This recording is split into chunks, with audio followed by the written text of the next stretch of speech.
CBSE के पाठ्यक्रम के अनुसार 12वीं कक्षा की पाठ्यपुस्तक वितान से पाठ 4 डायरी के पन्ने आप सबके सामने पेश है। इस पाठ से संबंधित एक संक्षिप्त जानकारी जो पुस्तक में दी गई है, वहाँ इसको सबसे पहले यहाँ इसको समझेंगे और फिर आगे पाठ को समझने का प्रयास करेंगे। पाठ है डायरी के पन्ने। यह डच भाषा में 1947 में प्रकाशित हुई थी और उसके बाद the diary of a young girl शीर्षक से 1952 में प्रकाशित हुई। डायरी के पन्ने नाम से यहाँ उसके कुछ अंश दिए जा रहे हैं, यानी ये जो डायरी के पन्ने नाम से ये पुस्तक है, उसमें से ये कुछ हिस्सा ही यहाँ इस पाठ्यक्रम में जोड़ा गया है। युद्ध के चलते इतिहास बनते हैं, बदलते हैं और बिगड़ते भी हैं। युद्ध से भौगोलिक नक्शा भी बदल जाता है और कई बार खास इलाकों के मनुष्यों, जाति और संस्कृति का नामो निशान समाप्त कर देता है युद्ध का दंश कई पीढ़ियों को भी झेलना पड़ता है, जैसे जापान। अब यहाँ पर ये बताया जाता है कि युद्ध के जो विनाशक जो परिणाम होते हैं वो सिर्फ भौगोलिक नक्शा ही नहीं बदलते, यानी जो स्थान है उसमें किस तरीके से जो भूगोल में उसका सब जो नक्शा है उसी में ही सिर्फ कमतरी और बढ़ोतरी नहीं करता या फिर अन्य और भी बदलाव देखने को मिलते हैं, वही नहीं होते, बल्कि जो मनुष्य है और जाति है और संस्कृति है उसके भी नामो निशान जो है समाप्त कर देता है युद्ध। और इस युद्ध का जो दंश है कई पीढ़ियों को भी झेलना पड़ता है और इसका साफ उदाहरण जापान है, जिसको आज तक इसके नुकसान झेलने पड़ रहे हैं, जिसका इतिहास में वर्णन सभी ने पढ़ा है। तो उसी तरीके से भौगोलिक नक्शा बदलते हुए उदाहरण के रूप में भारत और पाकिस्तान का देखा जा सकता है कि किस तरीके से भौगोलिक नक्शे में भी बदलाव हो गया है, मनमुटाव और आपसी मनमुटाव, झगड़े और युद्ध की वजह से। तो इस तरीके से जो भौगोलिक नक्शा है वो सिर्फ भूगोल को ही नहीं बल्कि इंसानियत को भी नुकसान पहुंचाता है। 1933 के मार्च महीने में फ्रैंकफर्ट के नगर निगम चुनावों में हिटलर की नाजी पार्टी की जीत के तुरंत बाद जब वहां यहूदी विरोधी प्रदर्शन ने जोर पकड़ा, तब फ्रैंक परिवार ने अपने को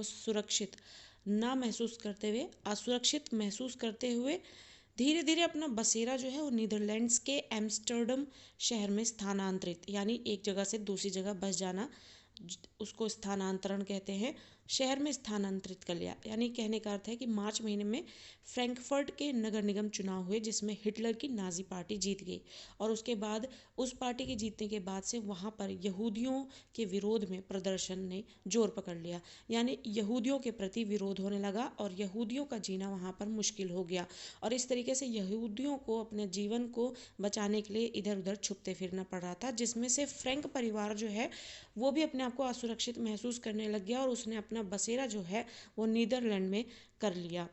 वहाँ द्वितीय विश्व युद्ध की शुरुआत 1939 तक तो सब कुछ ठीक ठाक रहा, किंतु मई 1940 में नीदरलैंड्स पर जर्मनी का कब्जा होने के बाद हालात बिगड़ने लगे। यहूदियों के उत्पीड़न का, यानी उन्हें प्रताड़ित करने का दौर जो है शुरू हो गया। उन्हें तरह तरह के भेदभावपूर्ण एवं अपमानजनक नियम कायदों को मानने के लिए बाध्य, यानी मजबूर किया जाने लगा। इन परिस्थितियों के बीच फ्रैंक परिवार 1942 के जुलाई महीने में अज्ञातवास, यानी अज्ञात जो किसी की जानकारी में ना हो, उस निवास पर चले गए, जिसकी योजना तो पहले ही बनाई जा चुकी थी, लेकिन जिसका तात्कालिक कारण बना एन की बड़ी बहन मार्गोट को central office for Jewish immigration से आया बुलावा। एक युवती के लिए इस बुलावे के खतरनाक मायनों को देखते हुए फ्रैंक परिवार ने तत्काल गोपनीय, यानी छुपी हुई या फिर रहस्यवादी स्थान में जा छुपने का निर्णय ले लिया और वे अपने बदन पर कपड़ों की कई तहें जमाकर, क्योंकि साजो सामान लेकर निकलना उन्हें संदेहास्पद बना देता और इस तरीके से वो पकड़े जाते, इसी के लिए उन्होंने अपने ऊपर कई कपड़ों की तहें जमाई और पैदल ही निकल पड़े। पैदल इसलिए क्योंकि यहूदियों को सवारी पर चलना मना था। उस जगह की ओर निकल पड़े। यह जगह थी ऑटो फ्रैंक के दफ्तर के भवन में पिछवाड़े की 2 मंजिल, जिन तक पहुंचने की सीढ़ी अलमारियों की एक कतार के पीछे छिपी थी। यहाँ 2 मित्र परिवारों के 4 और सदस्य उनके साथ रहने आ गए।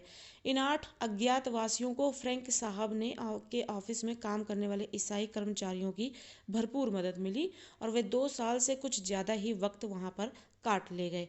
4 अगस्त 1944 को किसी की दी हुई जानकारी के आधार पर, यानी किसी ने किसी ने जानकारी दी और उस जगह का पता लग गया, और इस तरीके से उस जानकारी के आधार पर गेस्टापो यानी हिटलर की जो खुफिया पुलिस है उसको उस गोपनीय निवास पर उसने छापा मार दिया। सभी लोग नाजियों के हत्थे चढ़ गए और उन्हें यहूदियों के लिए बने यातना गृह, यातना यहाँ जहाँ उन्हें पीड़ा दी जाती थी और उन्हें परेशान किया जाता था विभिन्न विभिन्न प्रकार की पीड़ा देकर, उन्हें यातना घर भेज दिया गया जब वो पकड़े गए वहाँ पर छापा मारने से।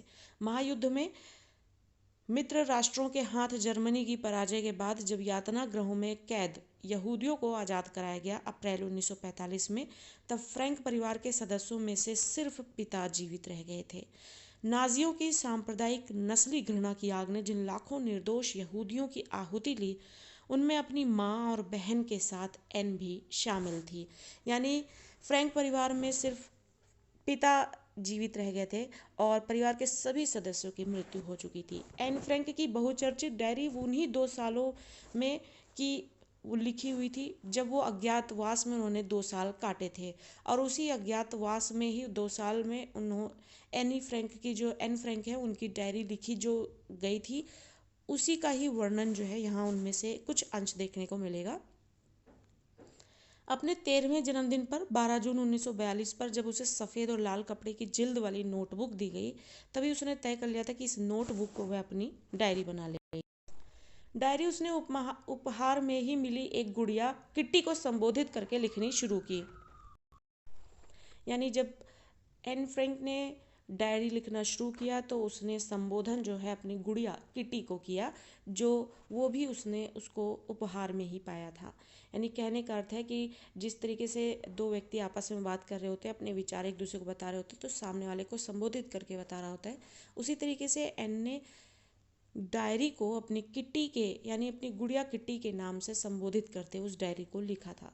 गोपनीय जीवन की तब शुरुआत नहीं हुई थी, लेकिन महीने भर के बाद वह नौबत आन पड़ी थी। एन का डायरी लिखना जारी रहा। आखिरी हिस्सा उसने 1 अगस्त 1944 को लिखा था। यानी आखिरी बार उसने जो डायरी लिखी थी वो अगस्त 1944 को लिखी थी, जिसके 3 दिन बाद वह दूसरे 7 लोगों समेत नाजी पुलिस के हत्थे चढ़ गई। संयोग से उसकी डायरी पुलिस के हाथ नहीं लगी और यातना गृह से जीवित निकल आने वाले ऑटो फ्रैंक ने जब उसे पढ़ा तो वे अपनी छोटी सी बेटी की लेखन की गहराई और नाजी दमन के दस्तावेज के रूप में उसे लेखन के महत्व के कायल हो गए। नाजी दमन यानी नाजी लोगों ने जो लोगों पर कहर ढाया था, उन्हें पीड़ा दी थी, उन्हें उनका उत्पीड़न किया था यहूदियों का, उसका वो जो एक साफ और बिना किसी झूठ के यथार्थ एकदम पेश किया हुआ था उस डायरी में एक बच्ची के साफ मन ने। उन्होंने हर संभव कोशिश करके 1947 में इस डायरी को प्रकाशित करवा दिया और धीरे धीरे वह दुनिया की सबसे अधिक पढ़ी जाने वाली किताबों की सूची में शामिल हो गई। यह डायरी इतिहास के एक सबसे आतंकप्रद और दर्दनाक अध्याय के साक्षात अनुभव का बयान करती है। हम यहाँ उस भयावह दौर को किसी इतिहासकार की निगाह से नहीं, सीधे भोक्ता यानी जिसने उस पीड़ा को सहा है, भोक्ता माना सहने वाला, भोक्ता की निगाह से देखते हैं। और ये भोक्ता ऐसा है जिसकी समझ और संवेदना बहुत गहरी तो है ही, उम्र के साथ आने वाले दूषणों से पूरी तरह अछूती भी है। यानी एन जिसकी उम्र अभी बहुत ज़्यादा नहीं थी, इसलिए उसका मन साफ निर्मल था और लिखने वाला भी वही था, भोक्ता भी वही था, इसलिए इसमें कुछ भी गलत और छुपा हुआ या बनावटी नहीं था, सब कुछ यथार्थ था। इस पुस्तक के हिंदी अनुवाद में इसका परिचय देते हुए ठीक ही लिखा गया है कि इस डायरी में भय यानी उस बच्ची ने उस वक्त जो भी महसूस किया वो इस डायरी में देखने को मिलता है। उस बच्ची ने उस वक्त भय, आतंक, भूख, प्यार, मानवीय संवेदनाएं, प्रेम, घृणा, बढ़ती उम्र की तकलीफ़ें, हवाई हमले के डर, पकड़े जाने का लगातार डर, 13 साल की उम्र के सपने, कल्पनाएं, बाहरी दुनिया के अलग थलग पड़ जाने की पीड़ा, मानसिक और शारीरिक ज़रूरतें, हंसी मजाक, युद्ध की पीड़ा, अकेलापन, सभी कुछ है। ये डायरी यहूदियों पर ढाए गए जुल्मों का एक जीवंत दस्तावेज है। पार्ट 4 एन फ्रैंक डायरी के पन्ने। बुधवार 8 जुलाई 1942।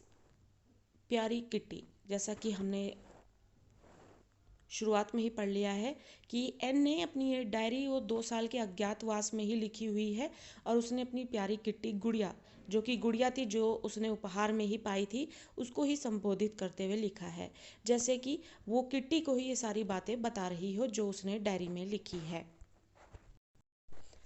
ऐसा लग रहा है मानो रविवार के बाद से बरसों बीत गए हों। इतना कुछ हो गया है जैसे पूरी दुनिया ही उलट पुलट हो गई है, क्योंकि उन्हें अपना जो घर है छोड़कर अज्ञातवास के लिए जाना पड़ा था। वही चीज़ वो यहाँ पर एन बता रही हैं। लेकिन जैसा कि तुम देख सकती हो किट्टी, मैं जिंदा हूँ, लेकिन ये मत पूछो कि कहाँ हूँ और कैसे। मैं जो कुछ भी कह रही हूँ उसमें शायद ही कोई बात तुम्हारे पल्ले पड़े। यानी वो अपनी किट्टी को संबोधित करते हुए बात कह रही है कि मैं जो कुछ भी तुमको बता रही हूँ शायद तुमको ये बात समझ में ना आ रही हो, तुम्हारे पल्ले ना पड़े। इसलिए मैं तुम्हें शुरू से बताती हूँ कि रविवार की दोपहर को क्या हुआ था। 3 बजे थे। हेलो जा चुका था, लेकिन मैं दोबारा फिर से आने वाला था। तभी दरवाजे की घंटी बजी। क्योंकि मैं बालकनी में धूप में अलसाई सी बैठी पढ़ रही थी, इसलिए मुझे घंटी की आवाज़ सुनाई नहीं थी।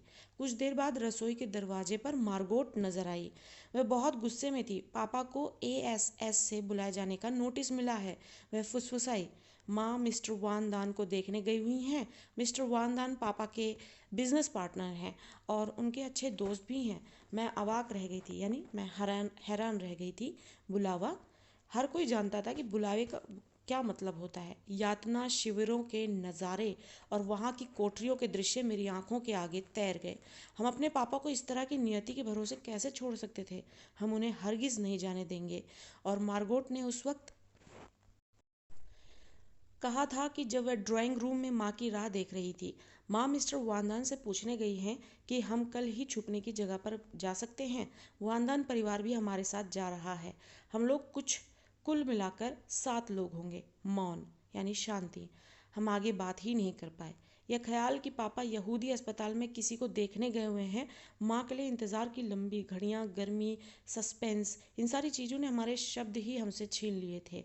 तभी दरवाजे की घंटी बजी। यह हेलो ही होगा, मैंने कहा था।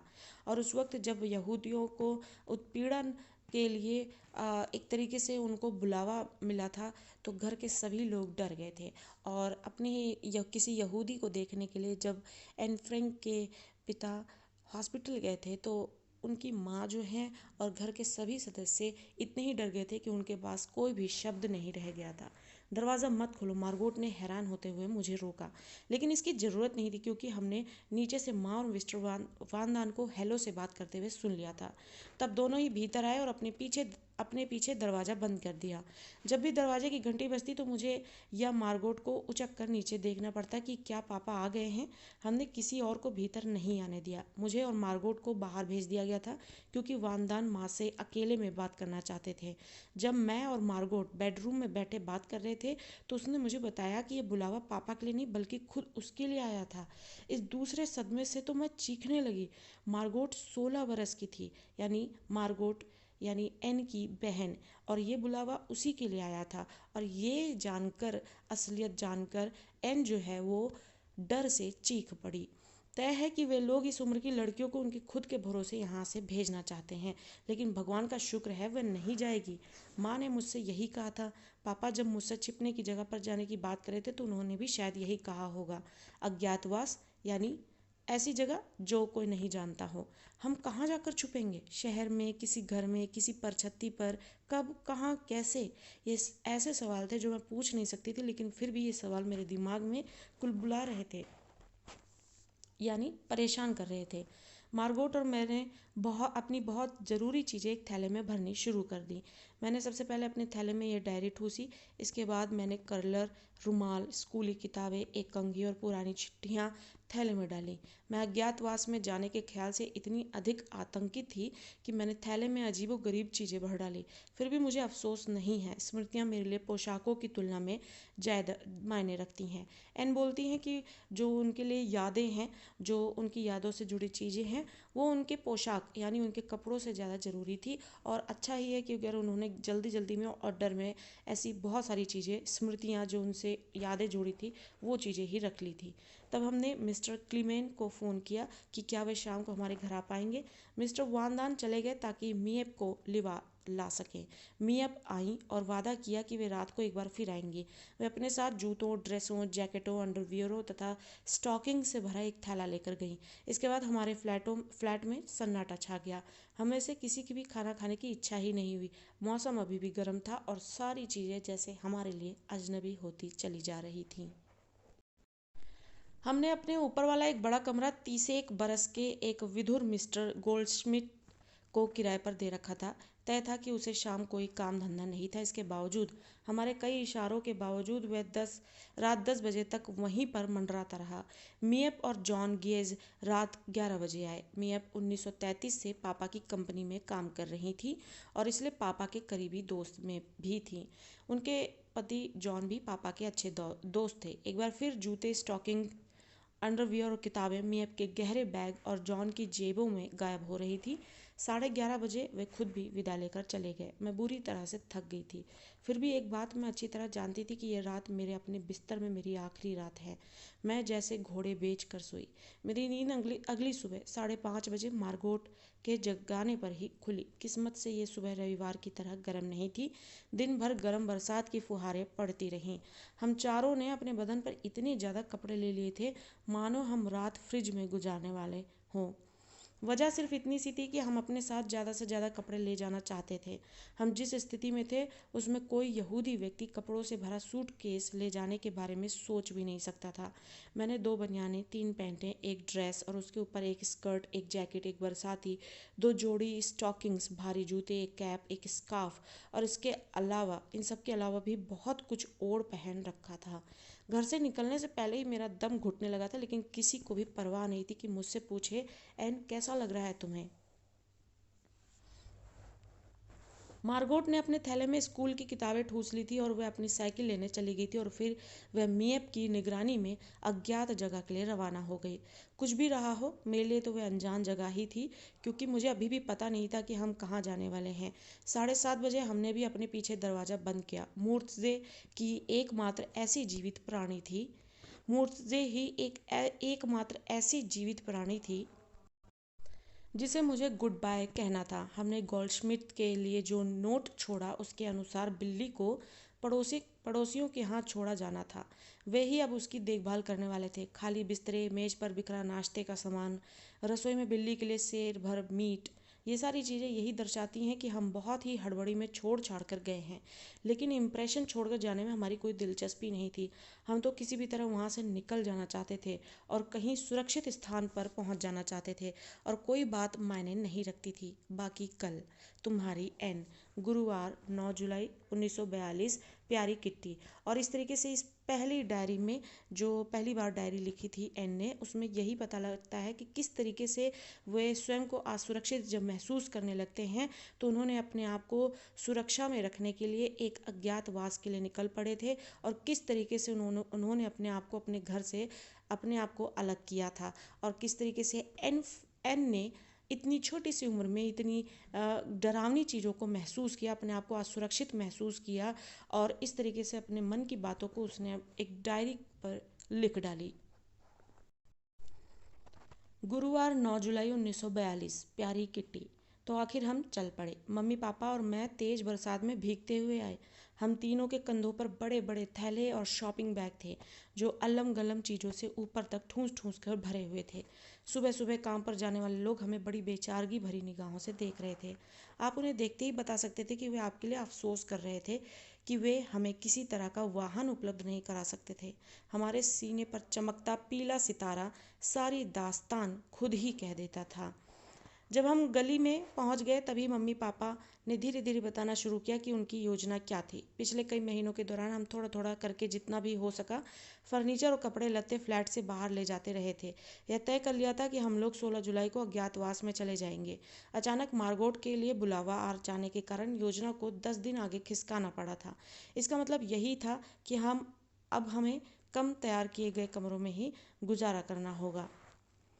छिपने की जगह पापा के ऑफिस की इमारत में ही थी। इसे समझ पाना बाहर वालों के लिए थोड़ा मुश्किल होगा, इसलिए मैं थोड़ा बहुत समझा देती हूँ।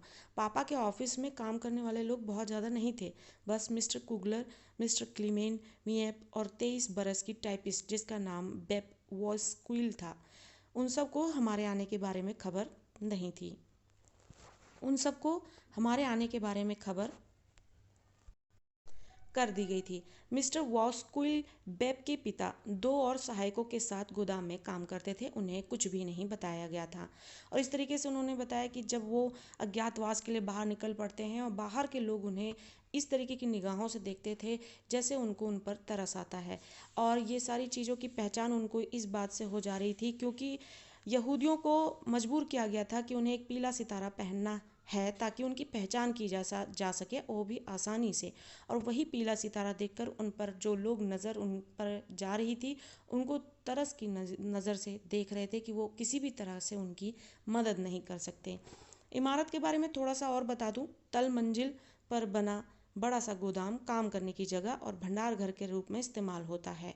यानी अब यहाँ पर एन ये बताती हैं कि अज्ञातवास उनके पिता का जो ऑफिस था उसी इमारत में ही वो अज्ञातवास उन्होंने वहाँ पर लिया था और 2 साल तक वो वक्त वहाँ पर उन्होंने गुजारा था। और किस तरीके से था उन्होंने ये बताया कि इमारत के बारे में थोड़ा सा वो ये बता रही हैं कि तल मंजिल यानी जो अ, सबसे नीचे की मंजिल है उस पर एक गोदाम है जो काम करने की जगह थी और भंडार घर के रूप में इस्तेमाल होता था। इसके अलग अलग हिस्से बने हुए हैं। ये हिस्से गोदाम, पिसाई का कमरा वगैरह है जहाँ इलायची, लौंग और काली मिर्च वगैरह पीसे जाते हैं। गोदाम के दरवाजे से ही सटा हुआ एक बाहर का दरवाजा है जो ऑफिस का प्रवेश द्वार है। यानी गोदाम जो बताया गया कि तल मंजिल में बना हुआ है और इस तरीके के कामों में लाया जाता है, वो गोदाम के दरवाजे से ही सटा हुआ एक बाहर का दरवाजा है जो ऑफिस का प्रवेश द्वार है। ऑफिस के दरवाजे के एकदम अंदर की तरफ एक दूसरा दरवाजा है और उसके पीछे सीढ़ियां हैं। सीढ़ियां ऊपर चढ़े तो एक और दरवाजा आता है जिस पर आर पार दिखाई ना देने वाले कांच की खिड़की लगी है। इस पर काले अक्षरों में लिखा है कार्यालय। यही आगे वाला बड़ा यानी फ्रंट ऑफिस है। ये बहुत बड़ा हवादार और खूब रोशनी वाला कमरा है। दिन के दौरान यहाँ बेप, मिएप और मिस्टर क्लीमेन काम करते हैं। एक छोटा सा गलियारा है जिसमें तिजोरी, कपड़ों की अलमारी और स्टेशनरी की बड़ी सी अलमारी है। इस गलियारे के पार एक छोटा सा दम घोटू यानी जहाँ दम घुटता हो वैसा अंधियारा यानी अंधेरा कमरा है। ये बैक ऑफिस है जिसमें मिस्टर कुगलर और मिस्टर वानदान बैठा करते थे। अब इसमें सिर्फ मिस्टर कुगलर बैठते हैं। मिस्टर कुगलर के ऑफिस में पैसेज से भी पहुंचा जा सकता है लेकिन सिर्फ कांच वाले दरवाजे के जरिए, जिसे अंदर से तो आसानी से खोला जा सकता है लेकिन बाहर से इतनी आसानी से नहीं। मिस्टर कुगलर के ऑफिस से निकलने के बाद तुम लंबे तंग गलियारे से कोयले वाले गोदाम की ओर बढ़ोगी और 4 सीढ़ियाँ चढ़ोगी तो तुम अपने आप को प्राइवेट ऑफिस में पाओगी। यह पूरी इमारत का शोपीस है। शानदार महोगनी फर्नीचर, लिनोलियम का फर्श जिस पर कालीन बिछा है, एक रेडियो है, आकर्षक लैंप है, सब कुछ उत्तम दर्जे का। इसके साथ वाला कमरा बहुत बड़ा रसोई घर है। उसमें पानी गर्म करने का हीटर है, गैस के 2 चूल्हे हैं, साथ में पखाना है, पखाना यानी वॉशरूम। यह पहली मंजिल का नक्शा है। नीचे की सीढ़ियों वाले गलियारे से एक रास्ता दूसरी मंजिल की तरफ जाता है। सीढ़ियाँ खत्म होते ही थोड़ी खुली जगह है और उसके दोनों तरफ दरवाजे हैं। दाईं तरफ का दरवाज़ा मसाले रखने के स्टोर, अटारी और घर के सामने की तरफ वाली मियानी की तरफ जाता है। घर के सामने की तरफ से एक परंपरागत डच डिज़ाइन की सीधी और इतनी घुमावदार सीढ़ियाँ हैं कि एड़ियों में मोच आ जाए। यह रास्ता गली की तरफ खुलता है। सीढ़ियों के ऊपर बनी जगह से दाईं तरफ का दरवाज़ा घर के पिछवाड़े की तरफ हमारी गुप्त एनेक्सी की तरफ जाता है। कोई कल्पना भी नहीं कर सकता था कि इस सपाट मटमैले दरवाजे के पीछे इतने कमरे भी हो सकते हैं। दरवाजे के आगे सीढ़ी का बस एक ही पायदान है। इसे पार करते ही आप भीतर होते हैं। आपके सामने की कई सीढ़ियाँ ऊपर की तरफ चली जाती हैं। बाईं तरफ एक तंग सा गलियारा है जो एक बड़े कमरे में जाकर खुलता है। यही कमरा फ्रैंक परिवार के लिए ड्राइंग रूम और बेडरूम का काम करता है। अगला दरवाज़ा एक छोटे कमरे का है। यह परिवार की 2 जवान लड़कियों के बेडरूम और स्टडी रूम के काम आता है। सीढ़ियों की दाईं तरफ गुसलखाना और बिना खिड़कियों वाला एक कमरा है जिसमें एक वॉश बेसिन लगा हुआ है। किनारे की तरफ वाले दरवाजे से पखाने की तरफ यानी वॉशरूम की तरफ और दूसरे दरवाजे से मेरे और मार्गोट के कमरे की तरफ जाया जा सकता है। यदि आप और सीढ़ियाँ चढ़कर बिल्कुल ऊपर तक चले जाएं तो आप नहर के किनारे बने इस पुराने मकान में ऊपर एक बहुत बड़ा खुला खुला और हवादार कमरा देखकर हैरान रह जाएंगे।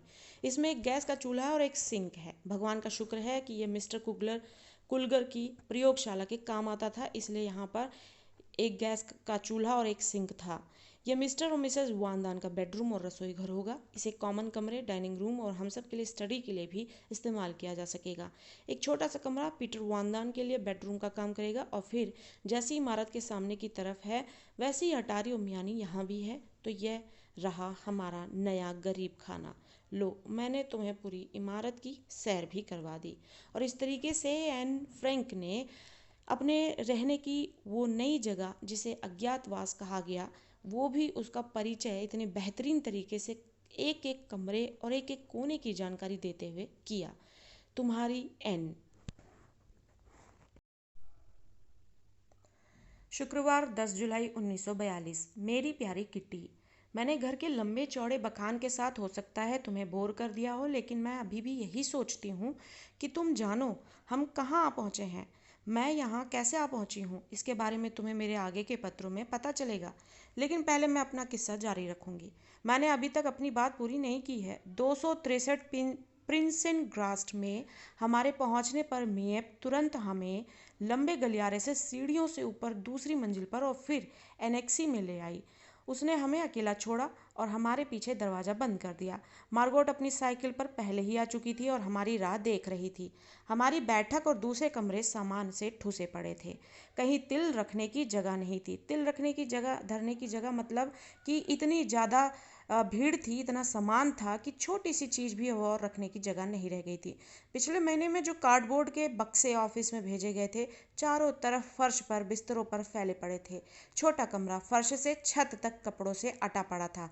उस रात अगर हम ढंग से सोने के बारे में सोचते तो ये सारा सामान तरतीब से लगाने की ज़रूरत थी।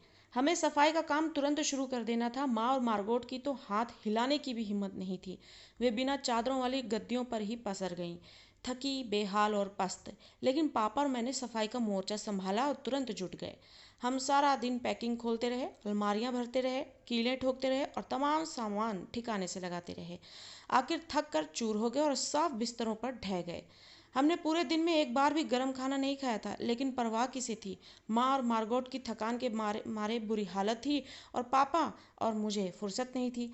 मंगलवार की सुबह हमने किसी पिछली रात के छोड़े हुए काम को पूरा करना शुरू किया। बेप और मियप हमारे राशन कूपनों से शॉपिंग करने गई और पापा ने ब्लैकआउट वाले पर्दे लगाए। मैंने रसोई का फर्श रगड़ रगड़ कर साफ किया।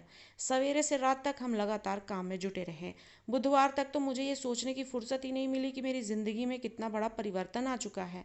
अब गुप्त एनेक्सी में आने के बाद पहली बार मुझे थोड़ी फुर्सत मिली कि तुम्हें बताऊं कि मेरी ज़िंदगी में क्या हो चुका है और क्या होने जा रहा है। तुम्हारी एन।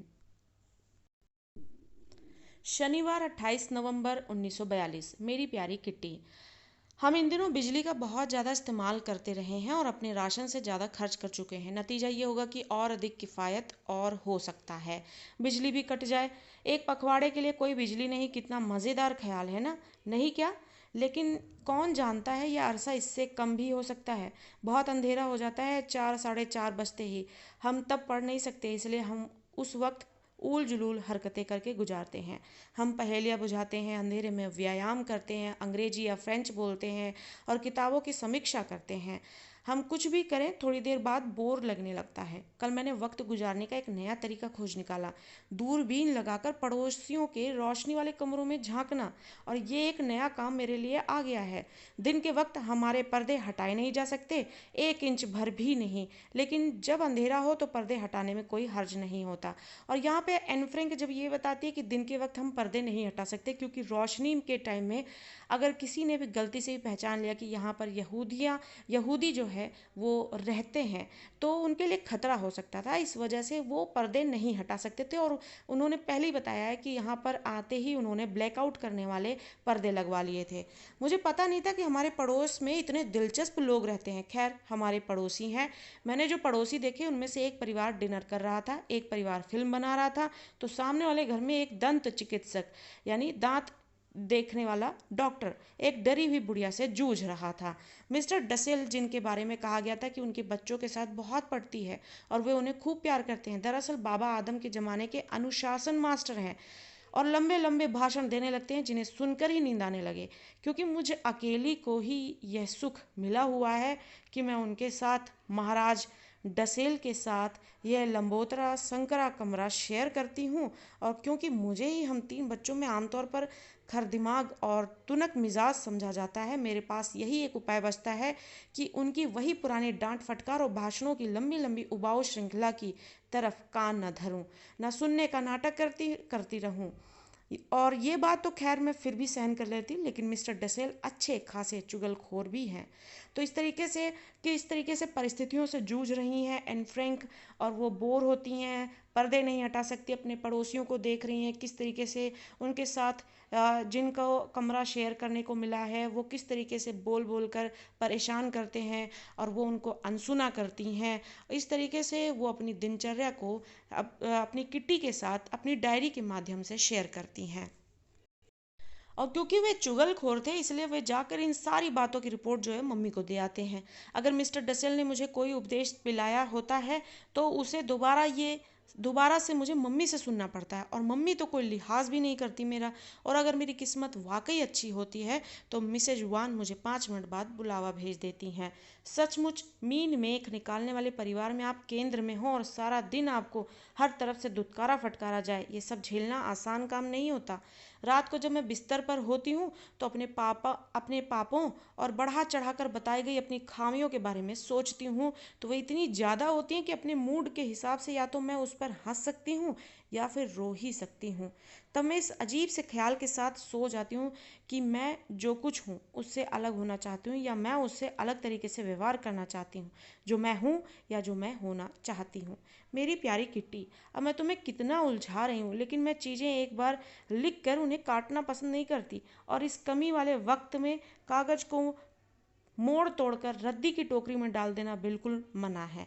इसलिए मैं तुम्हें सिर्फ यही सलाह दे सकती हूँ कि तुम ऊपर वाले हिस्से को फिर से पढ़ने की कोशिश मत करना, क्योंकि इसमें तुम्हें बात का सिर पैर भी नहीं मिलेगा। तुम्हारी एन। शुक्रवार 19 मार्च 1943। मेरी प्यारी किट्टी, अभी 1 घंटा भी नहीं बीता था कि हमारी खुशी निराशा में बदल गई। टर्की अभी युद्ध में शामिल नहीं हुआ है। हुआ ये था कि एक केंद्रीय मंत्री ने यह कहा था कि टर्की जल्दी ही तटस्थता छोड़ देगा। डैम चौक पर अखबार बेचने वाला चिल्ला रहा था, टर्की इंग्लैंड के पक्ष में। अखबार उसके हाथ से झपटे जा रहे थे, और इस तरह से हमने वह उत्साहवर्धक अफवाह सुनी थी। और इस तरीके से उस वक्त का जो माहौल था और परिस्थितियाँ थी, वो भी एन ने जितनी उनको समझ में आती थी उन्होंने अपनी डायरी में लिखी। और ये उस वक्त की परिस्थिति को के यथार्थ को पेश करती है, कि ये बताता है कि टर्की ने तटस्थता छोड़कर इंग्लैंड के पक्ष में आ चुका था, और इसके क्या परिणाम होने वाले थे वो आगे पता चलेगा। 1000 गिल्डर के नोट अवैध मुद्रा घोषित किए जा रहे हैं। ये ब्लैक मार्केट का धंधा करने वालों और उन जैसे लोगों के लिए बहुत बड़ा झटका होगा। लेकिन उससे बड़ा संकट उन लोगों का है जो या तो भूमिगत हैं या तो उनके धन का हिसाब किताब नहीं दे सकते। 1000 गिल्डर का नोट बदलवाने के लिए आप इस स्थिति में हो कि ये नोट आपके पास आया कैसे, और उसका सबूत भी देना होगा। इन्हें कर अदा करने के लिए उपयोग में लाया जा सकता है, लेकिन अगले हफ्ते तक ही। 500 गिल्डर के नोट भी तभी बेकार हो जाएंगे। गियज एंड कंपनी के पास अभी 1000 गिल्डर के कुछ नोट बाकी थे जिनका कोई हिसाब किताब नहीं था। इन्हें कंपनी ने आगामी वर्षों के लिए अनुमानित कर अदायगी में निपटा दिया है, इसलिए फिलहाल तो गर्दन पानी के ऊपर ही है। मिस्टर डसेल को कहीं से बाबा आदम के जमाने की पैरों से चलने वाली दांतों की ड्रिल मशीन मिल गई है। इसका मतलब संभवतः जल्दी ही मेरे दांतों का पूरा चेकअप भी हो जाएगा। जब घर के कायदे कानून मानने की बात आती है तो मिस्टर डसेल भयंकर रूप से आलस दिखाते हैं। न केवल वे चार्लोट से पत्राचार कर रहे हैं, और भी कई दूसरे लोगों के साथ भी चिट्ठी पत्री बनाए हुए हैं। मार्गोट, जो कि उनकी डच अध्यापिका हैं, उनके ये पत्र ठीक करती हैं। मार्गोट यानी एन की बहन, और वो उन्हें डच पढ़ाती हैं, इसलिए वो बताती हैं कि डच की अध्यापिका हैं, और इसलिए उनके सारे पत्र भी मार्गोट ही ठीक करती हैं।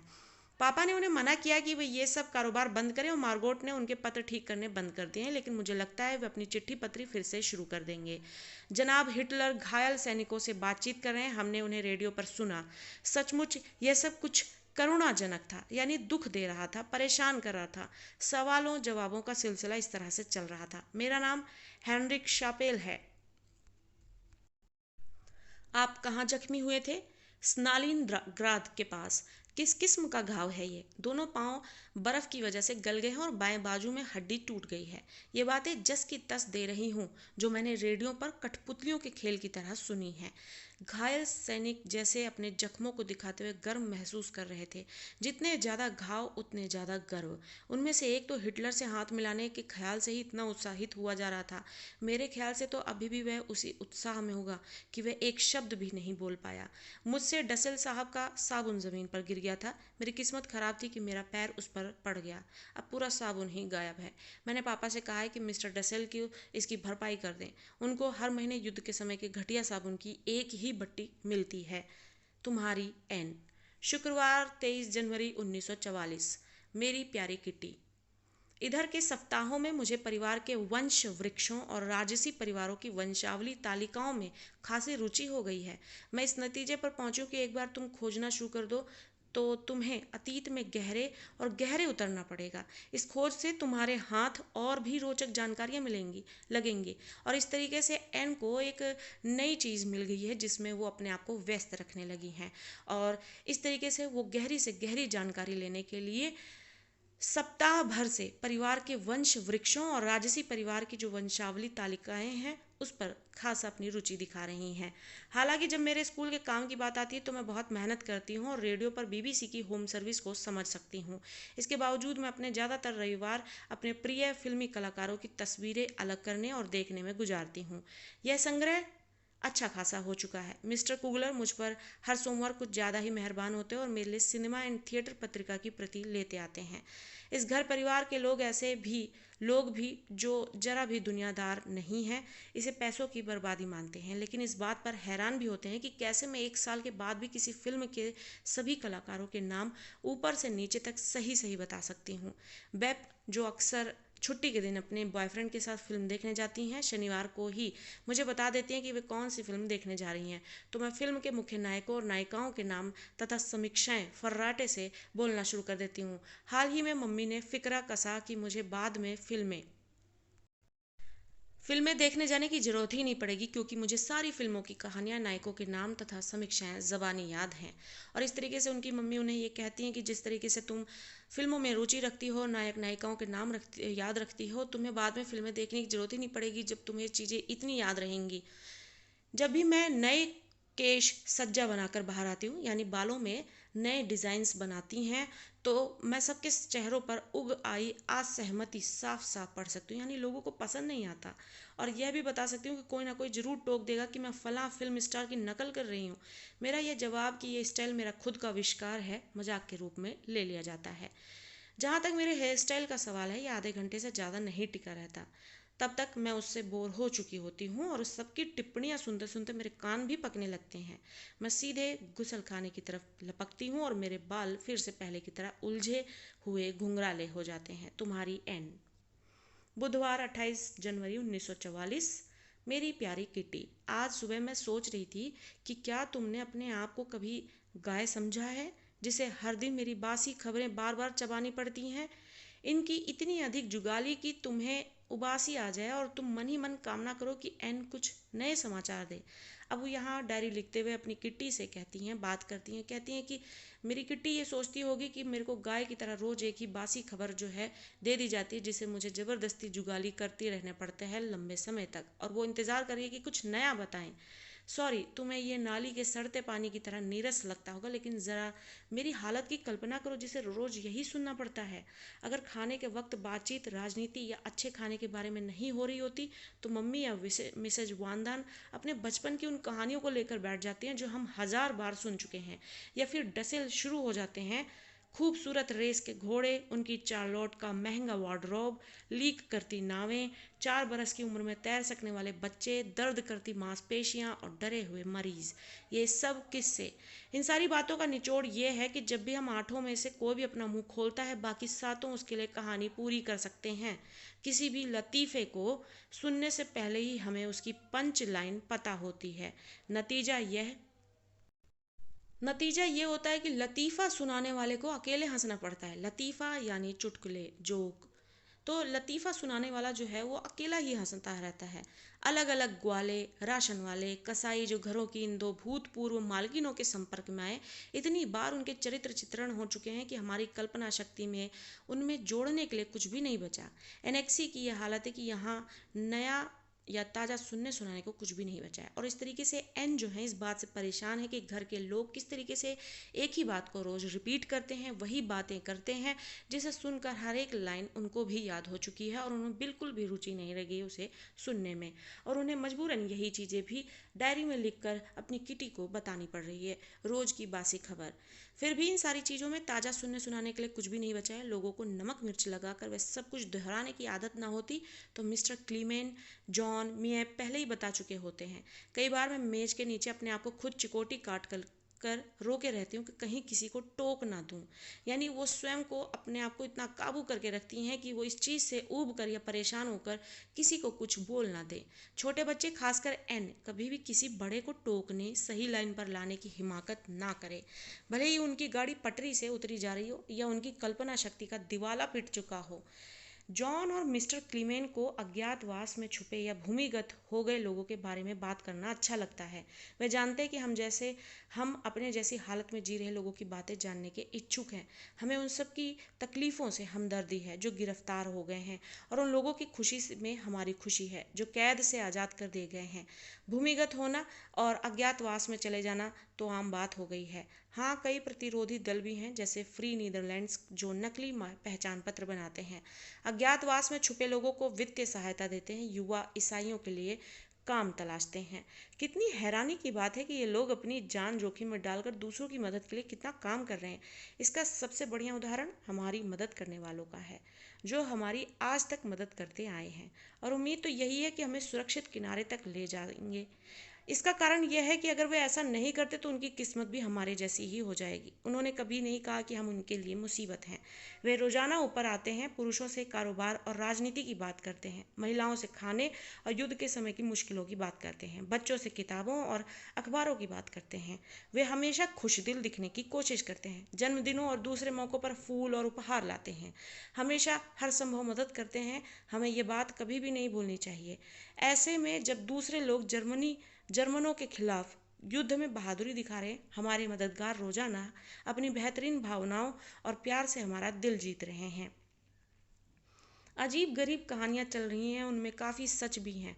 अभी मिस्टर क्लीमेन गेल्डरलैंड में भूमिगत हो चुके आदमियों और पुलिस वालों के बीच हुए फुटबॉल मैच का जिक्र कर रहे थे। हिल हिल्वर सब में नए राशन कार्ड जारी किए गए हैं। ऐसे लोगों को जो अज्ञातवास में रह रहे राशन खरीदने की सुविधा हो सके, इसके लिए उन्हें राशन कार्ड जारी किए जा रहे थे।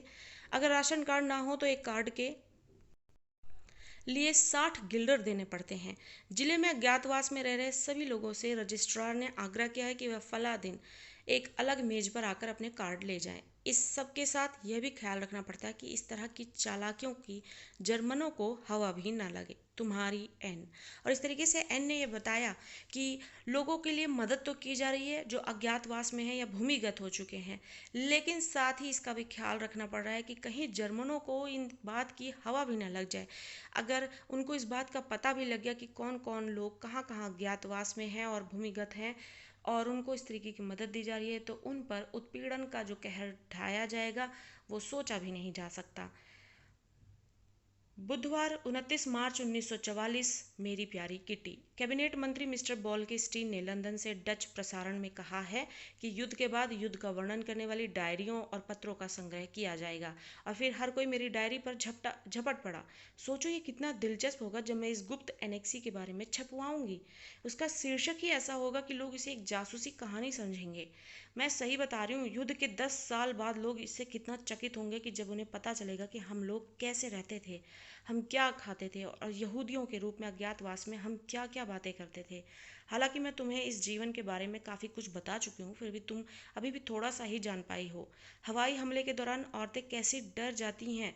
अब देखो ना, पिछले रविवार अब जब 350 ब्रिटिश वायुयानों ने इज़्मुइडेन पर 550 टन गोला बारूद बरसाया तो हमारे घर ऐसे कांप रहे थे जैसे हवा में घास की पत्तियां, या हमारे इन घरों में कैसी महामारियां फैली हुई हैं। तुम्हें इन सब की कुछ खबर नहीं है। सब कुछ तुम्हें बताने में पूरा दिन लग जाएगा। लोगों को सब्जियों और सभी प्रकार के सामानों के लिए लाइनों में खड़े होना पड़ता है। डॉक्टर अपने मरीजों को देख नहीं पाते क्योंकि उन्होंने पीठ मोड़ी नहीं कि उनकी कारें और मोटरसाइकिलें चुरा ली जाती हैं। चोरी चकारी इतनी बढ़ गई है कि डच लोगों में अंगूठी पहनने का रिवाज तक नहीं रह गया है। छोटे छोटे बच्चे, 8-8 10-10 बरस के लोग, लेकिन लोगों के घरों की खिड़कियां तोड़कर घुस जाते हैं और जो भी हाथ लगा उठा ले जाते हैं। लोग 5 मिनट के लिए भी अपना घर छोड़ने की हिम्मत नहीं कर सकते हैं क्योंकि लौटने पर उन्हें घर में झाड़ू फ्री मिलेगी, यानी कि चोरी हो जाएगी, घर साफ मिलेगा। चोरी गए टाइपराइटरों, ईरानी कालीनों, बिजली से चलने वाली घड़ियों, कपड़ों आदि को लौटाने के लिए अखबारों में इनाम के विज्ञापन आए दिन पढ़ने को मिलते हैं। गली गली नुक्कड़ों पर लगी बिजली से चलने वाली घड़ियां लोग उतार ले गए और सार्वजनिक टेलीफोनों का पुर्जा पुर्जा गायब हो चुका है।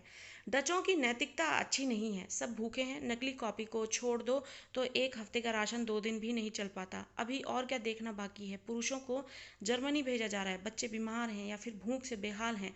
सब लोग फटे पुराने कपड़े और घिसे पिटे जूते पहनकर काम चला रहे हैं। ब्लैक मार्केट में जूते का नया तला 7.5 गिल्डर का मिलता है। इसके अलावा बहुत कम ओछी मरम्मत का काम कर रहे हैं। यदि वे करते भी हैं तो 4 महीने इंतजार करना पड़ेगा और इस बीच जूता गायब हो चुका होगा। इसका एक लाभ भी हुआ है। खाना जितना खराब होता जा रहा है, बिक्री उतनी ही गंभीर हो रही है। सरकारी लोगों पर हमले की घटनाएं बढ़ती जा रही हैं। खाद्य कार्यालय, पुलिस अधिकारी सभी या तो अपने साथी नागरिकों की मदद कर रहे हैं या फिर उन पर कई आरोप लगाकर जेल में भेज देते हैं। सौभाग्य से बहुत कम डच लोग गलत पक्ष में हैं। तुम्हारी एन। मंगलवार 11 अप्रैल 1944। मेरी प्यारी किट्टी, मेरा सिर घूम रहा है, समझ में नहीं आ रहा कहाँ से शुरू करूँ। गुरुवार, जब मैंने तुम्हें पिछली बार लिखा था सब कुछ ठीक ठाक था। शुक्रवार, गुड फ्राइडे, हम मोनापोली खेल खेलते रहे। शनिवार भी हम यही खेल खेले। दिन पता ही नहीं चला कैसे बीत गए। शनिवार कोई 2 बजे का वक्त रहा होगा। तेज गोलाबारी शुरू हो गई। मशीन गनें चल रही थी। मर्द लोगों का यही कहना था। बाकी लोगों के लिए सब कुछ शांत था। रविवार दोपहर के वक्त मेरे आमंत्रण पर पीटर 4:30 बजे मुझसे मिलने के लिए आया। 5:15 बजे हम ऊपर सामने वाली अटारी पर चले गए। वहाँ हम 6 बजे तक रहे। 6 बजे से 7:15 बजे तक रेडियो पर बहुत ही खूबसूरत मोज़ार्ट संगीत बज रहा था। मुझे रात्रि राग बहुत ही भले लगे। मैं रसोई में तो संगीत सुन ही नहीं पाती क्योंकि दिव्य संगीत मेरी आत्मा की गहराइयों में उतरता चला जाता है।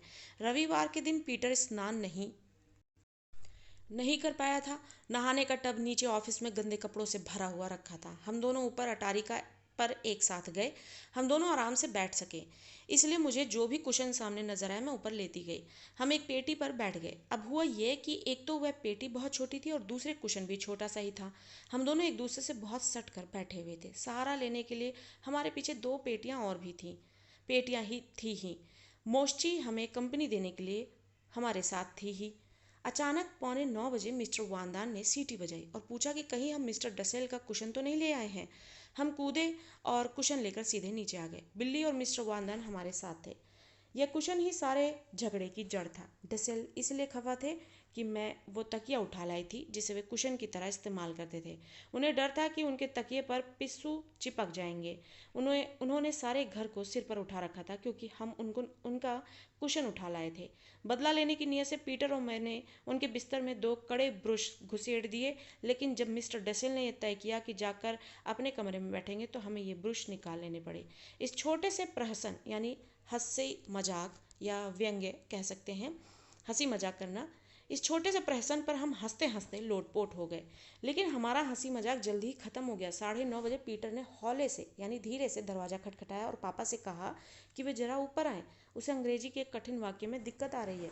मुझे तो दाल में कुछ काला नजर आ रहा है। मैंने मार्गरेट से कहा, तय है पीटर ने किसी और बहाने से ये बात कही है। जिस तरीके से मर्द लोग बात कर रहे हैं, मैं शर्त लगाकर कह सकती हूँ कि सेंधमारी हो रही थी।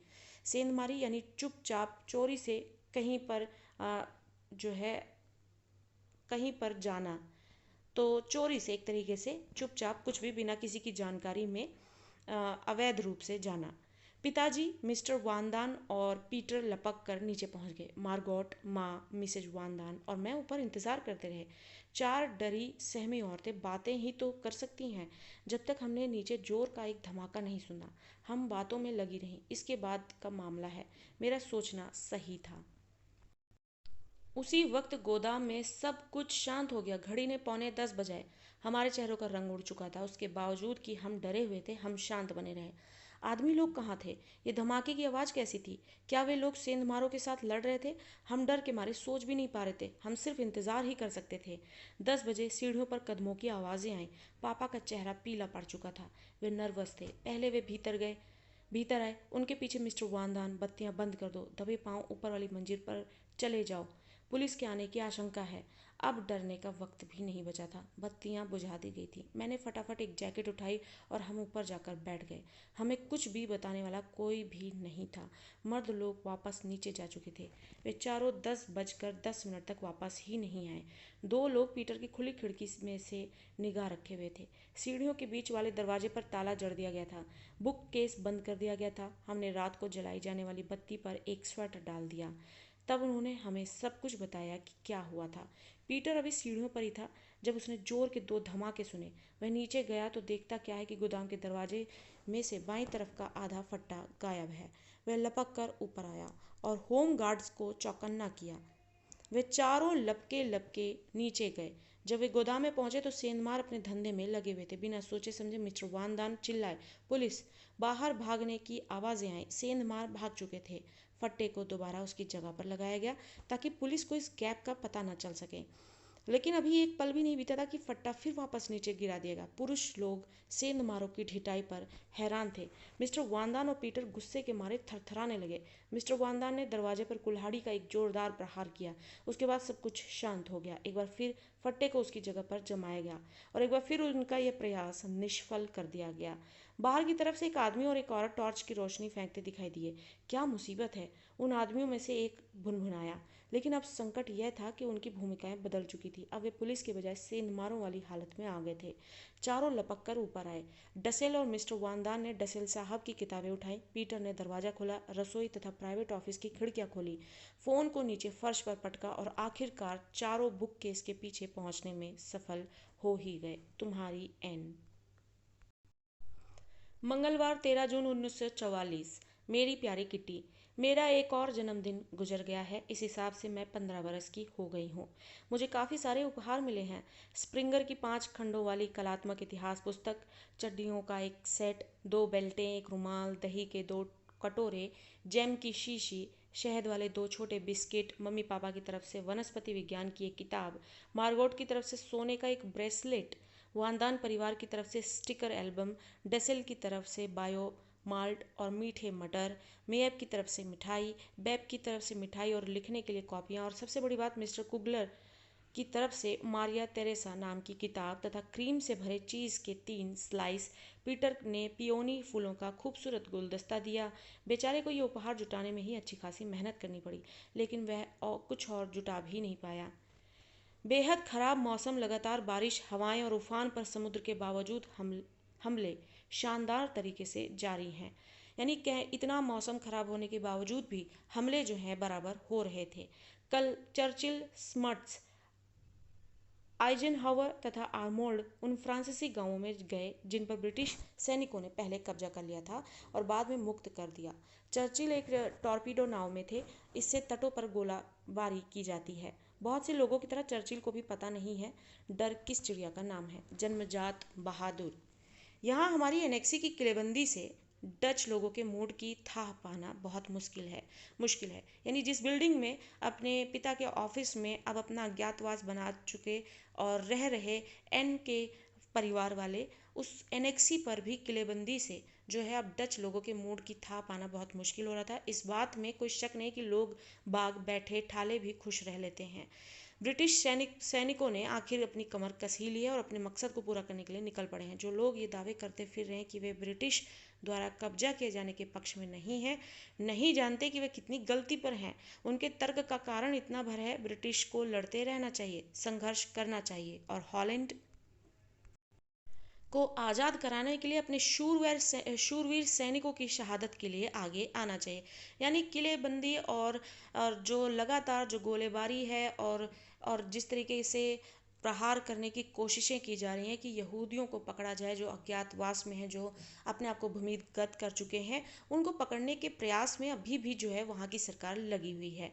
हॉलैंड के साथ साथ कब्जे वाले दूसरे देशों को भी आज़ाद कराना चाहिए, लेकिन उसके बाद ब्रिटिश को हॉलैंड में रुकना ही नहीं चाहिए। इसके बजाय उन्हें चाहिए कि वे सभी कब्जे वाले देशों से हाथ जोड़ जोड़ कर माफ़ी मांगे, डच ईस्ट इंडीज़ को उसके सही हकदारों के हाथों में सौंपे और थके टूटे हारे और लूटे पिटे अपने देश ब्रिटेन में लौट जाएं।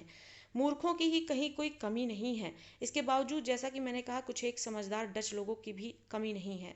अगर ब्रिटिश ने जर्मनी के साथ शांति संधि पर हस्ताक्षर कर लिए होते तो हॉलैंड और उसके पड़ोसी देशों का क्या हाल हुआ होता। उसके पास ऐसा करने के बहुत मौके मौजूद थे। हॉलैंड जर्मनी बन चुका होता और तब ये होना ही समाप्ति का संकेत होता, सब कुछ खत्म हो जाने का संकेत। यानी ये जो आज का माहौल बना हुआ है, जो परिस्थितियाँ हैं, ये सब कुछ रहता ही नहीं। ऐसा सभी डच लोग जो अभी भी ब्रिटिश को हिकारत से देखते हैं, ब्रिटेन की खिल्ली उड़ाते हैं, उसके बुढ़ाते लॉर्डों की सरकार को ताने मारते हैं, उन्हें कायर कहते हैं, इसके बावजूद जर्मनों से नफरत करते हैं, एक अच्छा खासा सबक सिखाने के लायक हैं। उनकी जमकर मरम्मत की जानी चाहिए, तभी हमारे जंग लगे दिमाग खुलेंगे, उनमें जोश आएगा। मेरे दिमाग में हर समय इच्छाएं, विचार, आरोप तथा डांट फटकार की चक्कर खाते रहते हैं। मैं सचमुच उतनी घमंडी नहीं हूँ जितना लोग मुझे समझते हैं। मैं किसी और की तुलना में अपनी कई कमजोरियों और खामियों को बेहतर तरीके से जानती हूँ, लेकिन एक फ़र्क है, मैं जानती हूँ कि मैं खुद को बदलना चाहती हूँ, बदलूंगी और काफ़ी हद तक बदल भी चुकी हूँ। तब ऐसा क्यों है? मैं अपने आप से ये सवाल पूछती हूँ कि लोग मुझे अभी भी इतना नाक घुसेड़ू और अपने आप को 30 मार्का समझने वाली क्यों मानते हैं? क्या मैं वाकई अक्खड़ हूँ? क्या मैं अकेली अक्खड़ हूँ, या वे सब भी ही हैं, या यह सब वाहियात लगता है? मुझे पता नहीं, लेकिन मैं ऊपर लिखा ये सारे आखिरी वाक्य काटने वाली नहीं हूँ। ये वाक्य इतना मूर्खतापूर्ण नहीं है जितना लगता है। मुझ पर हमेशा आरोपों की बौछार करते रहने वाले दो लोग हैं, मिसेज वांदान और डसेल। उनके बारे में सबको पता है कि वे कितने जड़ बुद्धि हैं, जड़ बुद्धि जो कुछ भी बेहतरीन नहीं सोच पाते। मूर्ख जिसके आगे कोई विशेषण लगाने की जरूरत नहीं। मूर्ख लोग आमतौर पर इस बात को सहन नहीं कर पाते कोई उनसे बेहतर काम करके दिखाए, और इसका सबसे बढ़िया उदाहरण ये दो जड़मती मिसेज वांदान और मूर्खाधिराज डसेल हैं। मिसेज वांदान मुझे इसलिए मूर्ख समझती क्योंकि मैं उनकी जितनी बीमारियों की शिकार नहीं हूँ। वे मुझे अक्खड़ समझती हैं क्योंकि वो मुझसे भी ज़्यादा अक्खड़ हैं। वे समझती हैं कि मेरी पोशाकें छोटी पड़ गई हैं क्योंकि उनकी पोशाकें और भी ज़्यादा छोटी पड़ गई हैं। और वे समझती हैं कि मैं अपने आप को कुछ ज़्यादा ही 30 मार्का समझती हूँ क्योंकि वे उन विषयों पर मुझसे भी 2 गुना ज़्यादा बोलती हैं जिनके बारे में मैं खाक भी नहीं जानती। ये बात डसेल पर भी फिट होती है, लेकिन मेरे प्रिय कहावत है, जहाँ आग होगी धुआं भी वहीं होगा। और मुझे यह मानने में रत्ती भर भी संकोच नहीं है कि मैं सब कुछ जानती हूँ। मेरे व्यक्तित्व के साथ सबसे मुश्किल बात यह है कि मैं किसी भी और व्यक्ति की तुलना में अपने आप को सबसे धिक्कारती हूँ। यदि माँ अपनी सलाहें देना शुरू कर देती हैं तो उनके उपदेशों की पोटली इतनी भारी हो जाती है कि मुझे डर लगने लगता है कैसे होगी इससे मुक्ति। तब तक एन का वही पुराना रूप सामने नहीं आ जाता, मुझे कोई नहीं समझता। यानी एन जो है अब 15 साल की है और उनका इतना अच्छा और इतना बड़ा सोचना, लेकिन घर के लोगों का उनको नहीं समझ पाना उनको कहीं ना कहीं परेशान भी कर देता है, और आखिरकार उन्हें कहीं ना कहीं लगने लगता है कि मुझे कोई नहीं समझ पाता। ये वाक्य मेरा हिस्सा है, यानी ये उनकी पहचान सा बन गया जैसे कि उन्हें कोई नहीं समझता, और आखिर में वो परेशान होकर ये सोचती हैं कि मुझे कोई नहीं समझता, इसलिए वो कह रही हैं ये वाक्य मेरा हिस्सा है। बेशक लगे कि ऐसा नहीं होगा, फिर भी इसमें थोड़े से सच का अंश है। कई बार तो मैं अपने आप को प्रताड़ित करते हुए इतने गहरे उतर जाती हूँ कि सांत्वना के 2 बोल सुनने के लिए तरस जाती हूँ कि कोई आए और मुझे इससे उबारे। काश कोई तो होता मेरी भावनाओं को गंभीरता से समझ पाता। अफसोस ऐसा व्यक्ति मुझे अब तक नहीं मिला है, इसलिए तलाश जारी रहेगी। मुझे पता है तुम पीटर के बारे में सोचकर हैरान हो रही हो, नहीं क्या किट्टी? मैं जानती हूँ, मैं मानती हूँ कि यह सच है। पीटर मुझे प्यार करता है, गर्लफ्रेंड की तरह नहीं बल्कि एक दोस्त की तरह। उसका स्नेह दिल पर दिन बढ़ता ही जा रहा है, लेकिन कई बार कोई रहस्यमय ताकत हम दोनों को पीछे की तरफ खींचती है। मैं नहीं जानती वे कौन सी शक्ति है। कई बार मैं सोचती हूँ कि मैं उसके पीछे जिस तरह प्रेम दीवानी बनी रहती हूँ उसे बढ़ा चढ़ाकर बता रही हूँ, लेकिन ये सच नहीं है। इसका कारण यह है कि अगर मैं उसके कमरे में 1-2 दिन के लिए ना जा पाऊँ तो मेरी बुरी हालत हो जाती है। मैं उसके लिए तड़पने लगती हूँ। पीटर अच्छा और भला लड़का है, लेकिन मुझे उससे उसने मुझे कई तरह से निराश भी किया है। धर्म के प्रति उसकी नफरत, खाने के बारे में उसका बातें करना और इस तरह की और कई बातें मैं बिल्कुल भी पसंद नहीं करती। इसके बावजूद मुझे पक्का यकीन है कि हमने जो वायदा किया है कि कभी झगड़ेंगे नहीं, हम उस पर हमेशा टिके रहेंगे। पीटर शांति प्रिय, सहनशील और बेहद सहज आत्मीय व्यक्ति है। वह मुझे कई ऐसी बातें भी कह देता है जिन्हें कहने की वह अपनी मम्मी को भी इजाज़त ना देता।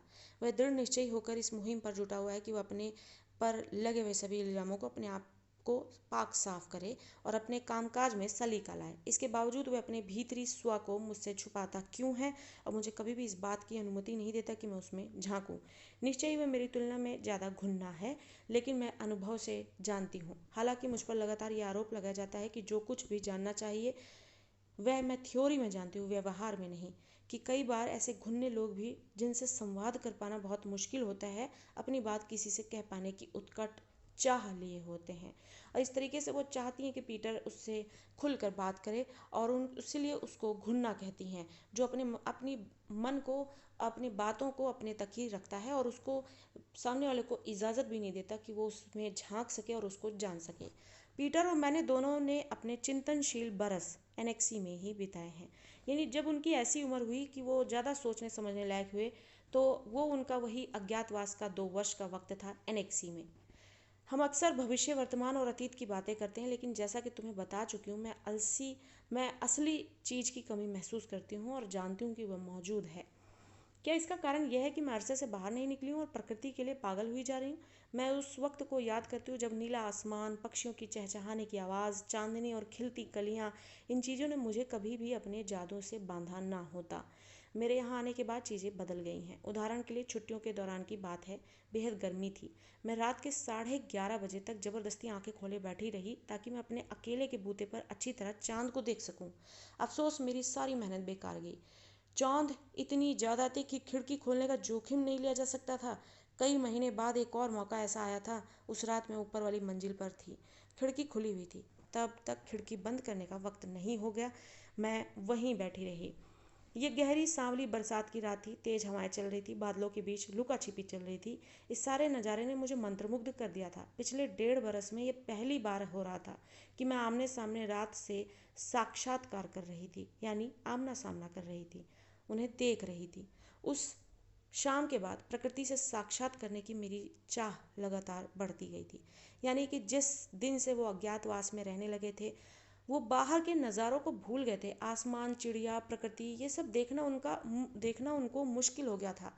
बाहर, यहाँ तक कि वो अपनी खिड़की और पर्दों को भी खोल कर, हटा कर देख नहीं सकते थे। इस वजह से वो इस चीज़ का वर्णन कर रही हैं कि किस तरीके से उन्होंने रात का जो साक्षात्कार किया था इतने समय के बाद, और उसके बाद उनकी चाह और बढ़ने लगी थी। तब मुझे चोर, उचक्क, मोटे काले चूहे या पुलिस के छापों का भी डर नहीं रह गया था। मैं अकेले ही नीचे चली गई थी और रसोई तथा प्राइवेट ऑफिस की खिड़की से प्रकृति के नज़ारे देखती रही थी। कई लोग सोचते हैं कि प्रकृति सुंदर होती है। कई लोग समय समय पर तारों भरे आसमान के तले सोते हैं और कई लोग अस्पतालों और जेलों में उस दिन की राह देखते रहते हैं कि वे कब आज़ाद होंगे और वे फिर से प्रकृति के इस अनूठे उपहार का आनंद ले पाएंगे। प्रकृति गरीब अमीर के बीच कोई भेदभाव नहीं करती। ये मेरी कल्पना मात्र नहीं है। आसमान, बादलों, चांद और तारों की तरफ देखना मुझे शांति और आशा की भावना से सराबोर कर देता है। यह वैलेरियन या ब्रोमाइड की तुलना में आजमाया हुआ बेहतर नुस्खा है, शांति पाने की रामबाण दवा। प्रकृति मुझे विनम्रता का उपहार देती है और इससे मैं बड़े से बड़ा धक्का भी हिम्मत के साथ झेल लेती हूँ। लेकिन किस्मत का लिखा यही है, कुछ एक दुर्लभ अवसरों को छोड़कर मैं मैल से चीकट हुई खिड़कियों में घुसे गंदे पर्दों में से प्रकृति को बहुत ही कम निहार पाती हूँ। इस तरह से देखने से आनंद लेने की सारी भावना ही मर जाती है। प्रकृति ही तो एक ऐसा वरदान है जिसका कोई सानी नहीं, जिसका कोई मुकाबला नहीं कर सकता। सानी नहीं मतलब मुकाबला नहीं कर सकता कोई। कई प्रश्नों में से एक प्रश्न जो मुझे अक्सर परेशान करता रहता है और वो अभी भी समझा जाता है, ये कह देना बहुत ही आसान है कि ये गलत है, लेकिन मेरे लिए इतना भी काफ़ी नहीं है। मैं इस विराट अन्याय के कारण जानना चाहती हूँ। संभवतः पुरुषों ने औरतों पर शुरू से ही इस आधार पर शासन करना शुरू किया कि वे उनकी तुलना में शारीरिक रूप से आज़ाद और सक्षम हैं। पुरुष ही कमाकर लाता है, बच्चे पालता पोसता है और जो मन में आए करता है। लेकिन हाल ही में स्थिति बदली है। औरतें अब तक इन सबको सहती चली आ रही थी, जो कि बेवकूफ़ी ही थी, क्योंकि इस प्रथा को जितना अधिक जारी रखा गया, यह उतनी गहराई से अपनी जड़ें जमाती चली गई। सौभाग्य से शिक्षा, काम, प्रगति ने औरतों की आंखें खोली हैं। कई देशों में तो उन्हें बराबरी का हक भी दिया जाने लगा है। कई औरतों ने और कुछ एक पुरुषों ने भी इस बात को महसूस किया है कि इतने लंबे अरसे तक इस तरह की वाहियात स्थिति को झेलते जाना गलत ही था। आधुनिक महिलाएं पूरी तरह स्वतंत्रता का हक चाहती हैं। और इस तरीके से एन की डायरी से पता लगता है कि जिस उम्र में वो थी, किस तरीके से उनमें उनके विचारों में विकास हो रहा था, और वो उम्र के साथ साथ अपने विचारों के साथ भी बढ़ रही थी, और उनकी जो भावनाएं थी वो किस तरीके से अपनी डायरी में ही उतर पा रही थी। उनको सुनने वाला कोई नहीं था, समझने वाला कोई नहीं था। और 15 साल की उम्र के बच्चे में इतनी बड़ी सोच और इतनी बेहतरीन सोच और इतनी गहरी सोच थी, ये बात भी उनके पिता को बहुत समय बाद ही पता लग पाई थी। इतना का, लेकिन इतना ही काफ़ी नहीं है। महिलाओं का भी पूरा सम्मान किया जाना चाहिए। आमतौर पर देखा जाए तो पूरी दुनिया में पुरुष वर्ग को पूरा सम्मान मिलता है, तो महिलाओं ने ही क्या कसूर किया है कि वे इससे वंचित रहें और उन्हें अपने हिस्से का सम्मान न मिले। सैनिकों और युद्धों के वीरों का सम्मान किया जाता है, उन्हें अलंकृत किया जाता है, उन्हें अमर बना डालने तक का शौर्य प्रदान किया जाता है, शहीदों को पूजा भी जाता है। लेकिन कितने लोग ऐसे हैं जो औरतों को भी सैनिक का दर्जा देते हैं। और इस तरीके से एन जो है यहाँ पर पुरुष और औरतों में जो फ़र्क किया जाता है, इतनी सी उम्र में इतनी गहरी सोच के साथ उनके बीच किए जाने वाले फ़र्क के लिए सवाल उठाती हैं। मौत के खिलाफ मनुष्य नाम की किताब में मैंने पढ़ा था कि आमतौर पर युद्ध में लड़ने वाले वीर को जितनी तकलीफ, पीड़ा, बीमारी और यंत्रणा से गुजरना पड़ता है, उससे कहीं अधिक तकलीफ़ें औरतें बच्चे को जन्म देते समय झेलती हैं। और इन सारी तकलीफ़ों से गुजरने के बाद उसे पुरस्कार क्या मिलता है? जब बच्चा जनने के बाद उसका शरीर अपना आकर्षण खो देता है, तो उसे एक तरफ धकिया दिया जाता है, उसके बच्चे उसे छोड़ देते हैं और उसका सौंदर्य उससे विदा ले लेता है। औरत ही तो है जो मानव जाति की निरंतरता को बनाए रखने के लिए इतनी तकलीफ़ों से गुजरती है और संघर्ष करती है। बहुत अधिक मजबूत और बहादुर सिपाहियों से भी ज़्यादा मेहनत करके खटती है। वह जितना संघर्ष करती है उतना तो बड़ी बड़ी डींगे हाँकने वाले ये सारे सिपाही मिलकर भी नहीं करते। मेरा ये कहने का कतई मतलब नहीं कि औरतों को बच्चा जनना बंद कर देना चाहिए। इसके विपरीत प्रकृति चाहती है कि वे ऐसा करें और इस वजह से उन्हें ये काम करते रहना चाहिए। मैं जिस चीज़ की भर्त्सना करती हूँ वह है हमारे मूल्यों की, जो हमारे वैल्यूज़ हैं, मूल्यों की प्रथा जो है, और ऐसे व्यक्तियों की मैं भर्त्सना करती हूँ, उनके मतलब खिलाफ आवाज़ उठाना चाहती हैं जो ये बात मानने को तैयार ही नहीं होते कि समाज में औरतें, खूबसूरत और सौंदर्यमयी औरतों का योगदान कितना महान और मुश्किल है।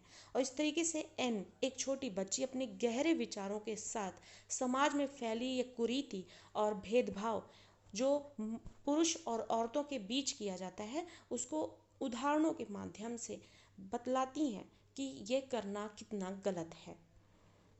मैं इस पुस्तक के लेखक श्री पोल दे क्रूइफ जी से पूरी तरह सहमत हूँ, जब वे कहते हैं कि पुरुषों को ये बात सीखनी ही चाहिए कि संसार के जिन हिस्सों को हम सभ्य कहते हैं, वहाँ जन्म अनिवार्य और टाला ना जा सकने वाला काम नहीं रह गया है। आदमियों के लिए बात करना बहुत आसान होता है, उन्हें औरतें द्वारा झेले जाने वाली तकलीफ़ों से कभी भी गुजरना नहीं पड़ेगा। मेरा विश्वास है कि अगली सदी आने तक ये मान्यता बदल चुकी होगी कि बच्चे पैदा करना ही औरतों का काम है।